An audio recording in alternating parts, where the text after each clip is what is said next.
बिस्मिल्लाहिर्रहमानिर्रहीम, अस्सलाम वालेकुम। इस बात में कोई शक नहीं कि जब भी कोई रियासत खड़ी होती है तो उसके पास एक बड़ा खजाना भी मौजूद होता है।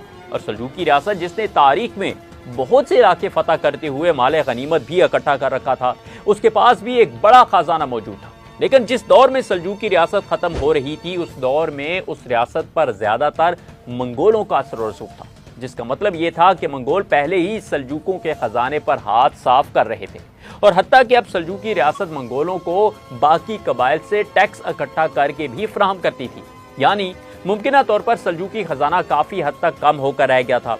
लेकिन इसके बावजूद एक रियासत का खजाना ही होता है।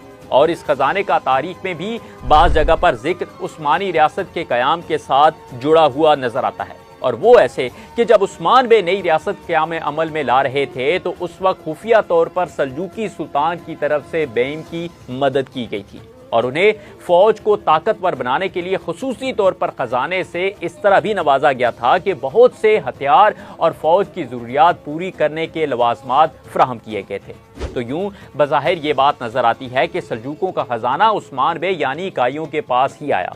तो अब नई किस्में भी याकूब बे भले खजाने तक रसाई हासिल कर लें और उसे अपने हाथ में भी ले लें, लेकिन फिर उस्मान बे जब औरहान बे को खजाना हासिल करने का काम सौंपेंगे तो औरहान बे इस काम में कामयाबी हासिल करते हुए अपनी जिम्मेदारी पूरी करेंगे। अब यहाँ पर भी बात खत्म नहीं होने वाली, बल्कि उस्मान बे का एक मुश्किल मरहला उस झूठी दस्तावेज के सामने आने पर हालात का मुकाबला करना भी होगा, जो कि गोंचा खातून ने धोखे से तैयार कर ली थी। और अब याकूब बे उसे हासिल करने के बाद सुल्तान बनने की कोशिश करेंगे।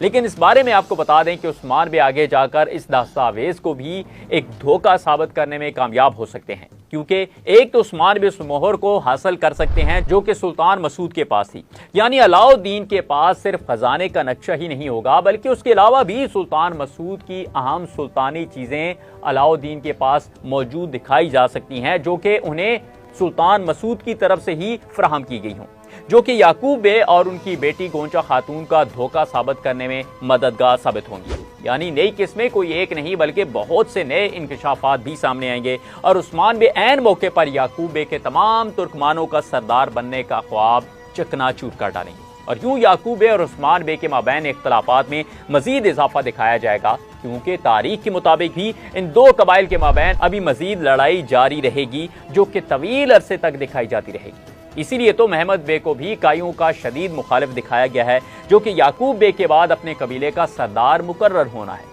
लेकिन महमद बे ने यिनी शहर पर हमले का जो मंसूबा तैयार किया था उसमें उसे कामयाबी नहीं मिल पाएगी, क्योंकि उस्मान बे याकूब बे को अपने सवालों के जवाब लेने के लिए मोहलत देकर अपने दरबार से रुखसत कर डालेंगे और यूं महमद बे यिनी शहर पर हमला किए बगैर ही वापस रवाना हो जाएंगे।